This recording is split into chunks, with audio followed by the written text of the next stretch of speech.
All right, so let's talk some Viking offense, actually more specifically some Gary Kubiak.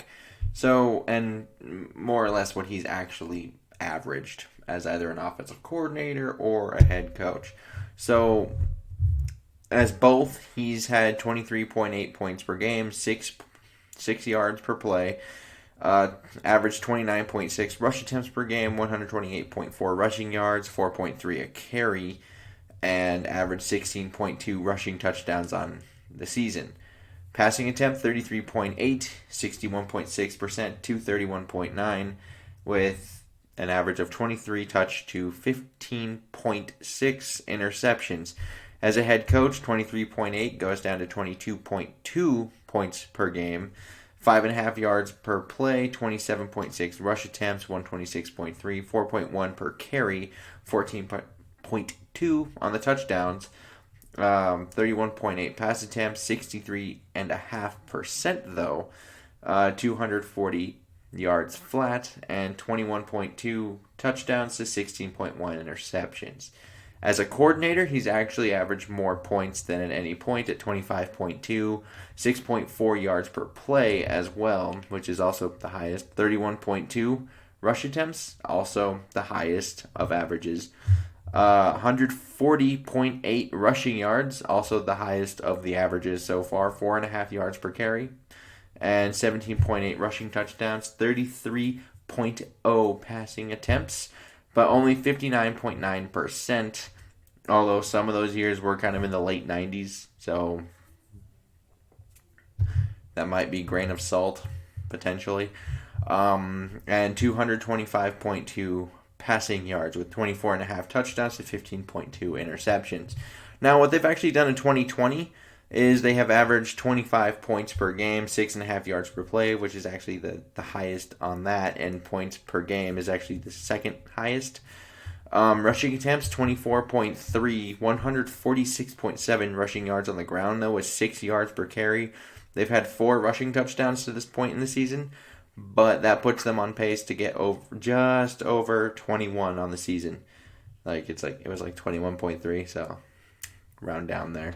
And they've had 26 passing attempts with 59% with 193.7 yards, which is, 5 touchdowns, 6 interceptions here, which is, if you want to put on a 16 game projection, 26.6 touchdown to 32 interceptions. Now, I think the defense hardly ever getting off the field is making this offense much worse, I'll be honest with you. 24.3 and 26.0 in terms of the attempts, both rushing and passing, are both the worst of Kubiak's, at least his averages, and the worst of his 22 years of either offensive coordinating or head coaching. The previous lows were 25.6 rush attempts in 2015 and 29.1 pass attempts in 2005. That's actually a 5% decrease in rushing attempts and a 10.6% decrease in passing attempts.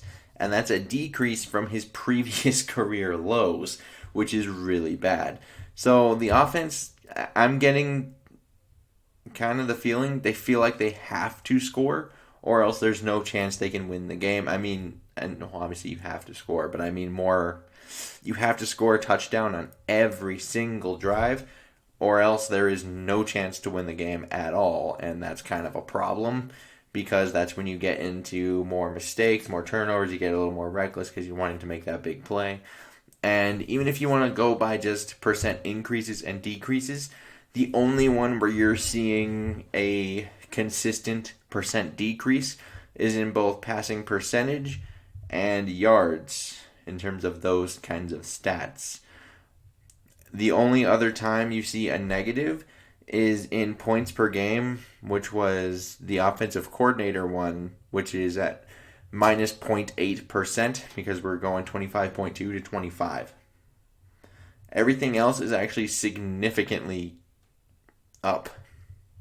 In terms of yards per play, they're 8.3% higher than his normal average, 18.2% higher than his head coaching averages, and 1.6% higher than his coordinating average. Rushing yards, 14.2% over his average right now.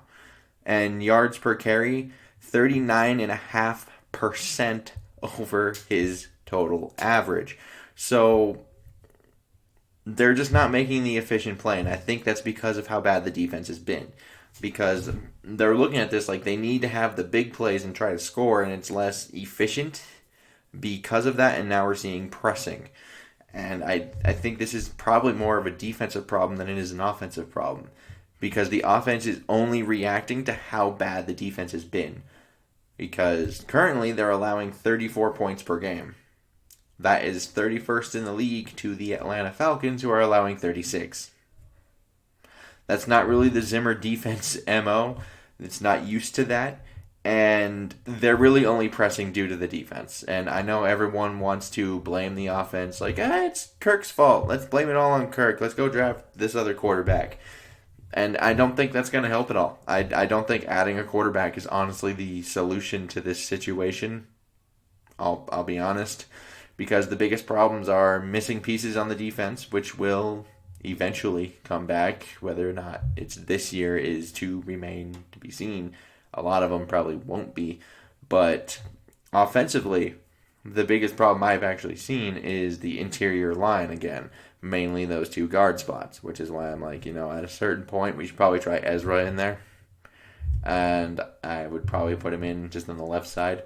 And even if Elflein can't come back, Dozier has played pretty much every position on the line at this point.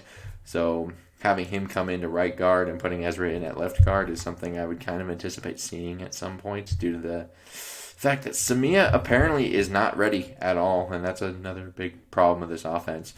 But I'm just thinking a quarterback doesn't help your interior blocking. It does not. A quarterback does not help that at all.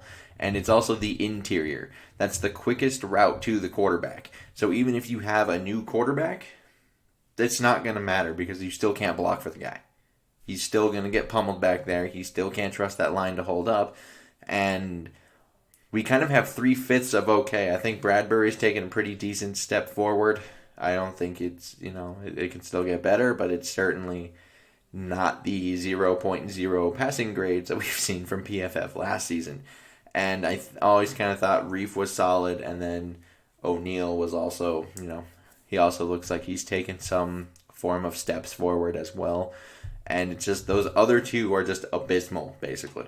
And I just don't see that. I still think this is mostly a defensive problem and an interior blocking problem. Because everything else here actually points to this should be one of Kubiak's better seasons as a play caller. Because everything else is significantly up.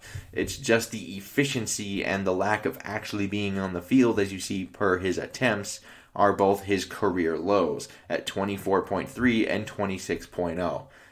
They just don't have the ball. So that's another problem of that, which is why they're pressing. Because it's like, well, we don't know when we're going to get the ball again, so we need to score right now. And I think that's causing a lot of these problems. So for people blaming the offense, I understand why you would. It certainly hasn't looked good at times. But I feel like this is more of a reactionary to how the defense is playing. And I would like to know your guys' comments down below. And, like and subscribing. Super helpful. And until next time, I bid you all adieu.